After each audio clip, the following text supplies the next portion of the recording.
Hi, I'm Shane Raynor with MinistryMatters.com, and I'm excited to have a conversation today with Adam Hamilton. He is pastor of the Church of the Resurrection in Leawood, Kansas. He's also the author of 24 Hours That Changed the World, When Christians Get It Wrong, Making Sense of the Bible, and Not a Silent Night. And his latest book is John, the Gospel of Light and Life. And that's from Abingdon Press, and that's the book we're going to be talking about today. Great to see you, Adam. It's great to be with you, Shane. Thanks for having me.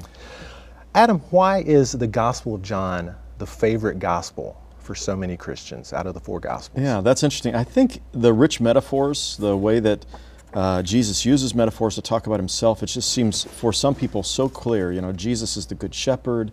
He's the light of the world. You have these, of course, the Gospel in miniature, John 3:16.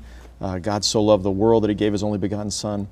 A lot of John's Gospel is about our personally believing in him, trusting in him, abiding in him.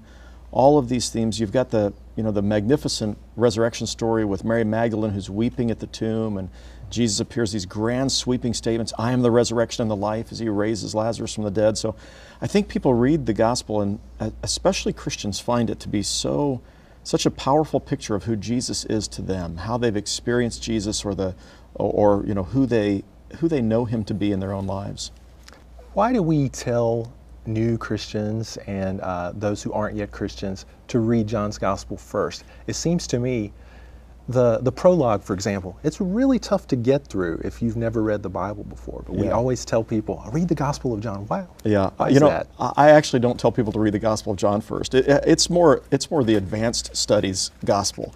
I always tell people, either Mark because it's short, or Luke because it's the Gospel of the nobodies with this deep sense of concern for people who are marginalized and pushed down. And I think with non-religious, especially young adults today, that Gospel speaks more quickly and readily to them than John's Gospel. So I typically reserve John for people who are ready for the next step, because there is a lot of deep material in there, and there's a lot of things that can be pretty confusing to a new person coming at it.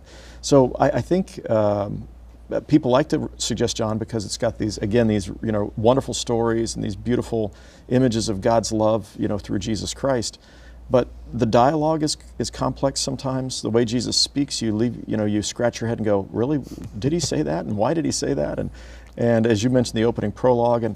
But it's interesting, John's Gospel can be read at two levels. And at one level, if you just kind of skim past those difficult dialogues, there's some really great stuff in there that a new person could really get. But if they tarry too long with the dialogues, you're going to find they might be confused by that. So I love John, and I love to encourage people to read and study John, but I really start people, if they're new or just seeking, either with Matthew, Mark, or Luke. And typically in Matthew's Gospel, the Sermon on the Mount, is that great ethical teaching. And I find people who are not even sure if they believe in God, the ethical teaching in the Sermon on the Mount connects with them.